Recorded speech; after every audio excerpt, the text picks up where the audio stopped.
finding out about family group conferencing outcomes and how family group conferencing contributed to outcomes for children who were looked after and their family members.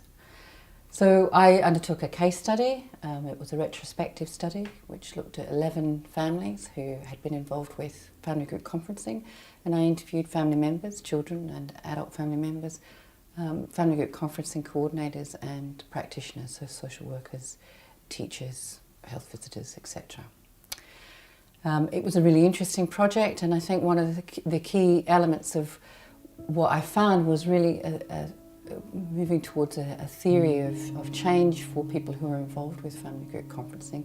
If they experienced being empowered, if they experienced being recognised, and they had a feeling of being able to work in partnership with social work, they had better outcomes coming from contributing from the family group conference.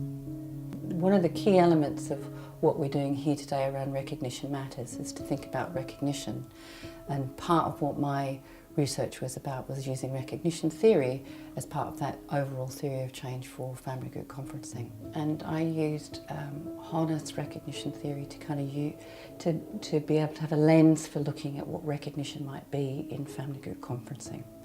So Honeth talks about 3 forms of recognition: love, respect and solidarity. And in each of those really affects and impacts one's self-esteem and your identity, so your self-esteem, your self-respect and your self-confidence. And a lot of the information that I was getting from people who were being interviewed about their experiences of family group conferencing, they talked about being seen or feeling supported, feeling recognised in a broader sense from their family and from the social workers that they were working with. So the process really helped each of these individuals be recognised. And so part of what really emerged from the data was about this sense of recognition. And in lots of ways that kind of helps unpack what relationships are and how they are supported by family group conferencing. We think Azaria's story really brings together kind of the key elements of what recognition means to people involved in child protection processes and family group conferencing, and we think recognition matters.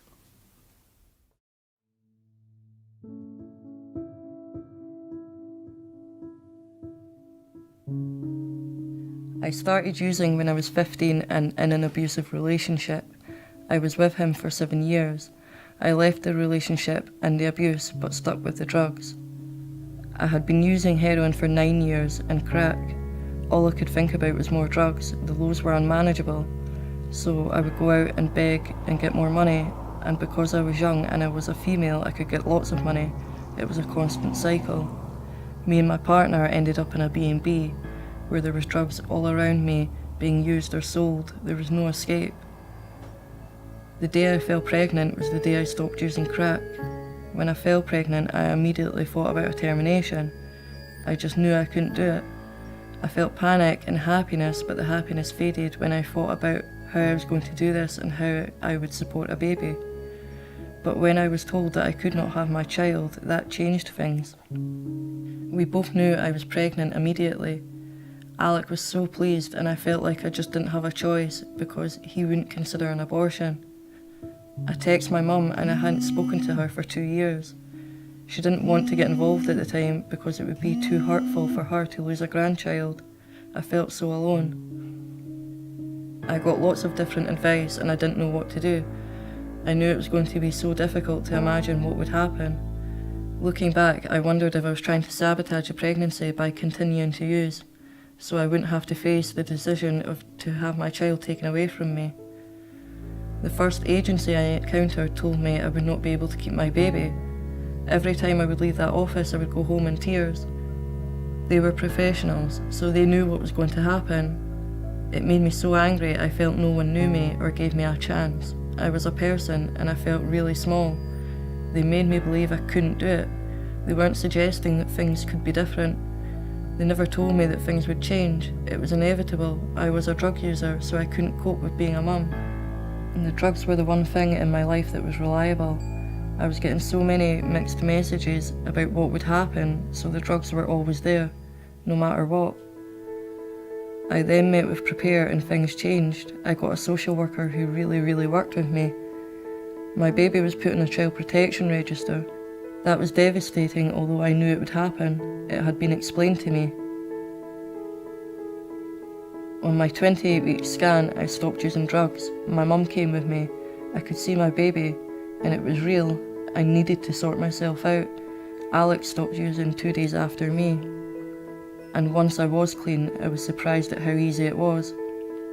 I was told about family group decision making and agreed to give it a go because I would do whatever it took.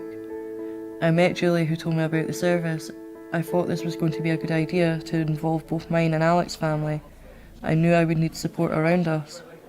We had a meeting and it was the first time our families had ever met. They instantly connected. The focus was about the baby. I was anxious about how things would go. I had no idea how they would be in a meeting with social work. I knew my mum and knew how she would be, and I worried about us being blamed. I wanted everyone to realise that we would need help. We met in a nice wee room. It was quiet and felt safe. It made such a difference. There was food and there was coffee. It felt it was much more our meeting, although the social worker was there. We could take breaks, it was informal, and we were all involved. We talked a lot and talked openly. We weren't being told what to do. We felt like we were coming up with a plan, our plan. It made me feel like a person. In other meetings you come out feeling really low because you've been told what to do, because you've had people talking about you and not to you. We came out of the family meeting feeling so much better that we had a good plan that we could take to the next case conference, and that made me feel really confident. Social work were really happy that we came up with a plan and that put our baby right at the centre. We agreed that we could live with my mum after our baby was born to make sure that she was safe and that we were coping, and we knew our baby wasn't going to be taken away from us if we stuck to the plan that we created. Having this family meeting meant that the social worker could see our families and see the support that was around us. What made a difference was how I was treated by the professionals around me. I felt listened to. I felt trusted so I could be honest. My social worker was always realistic with me.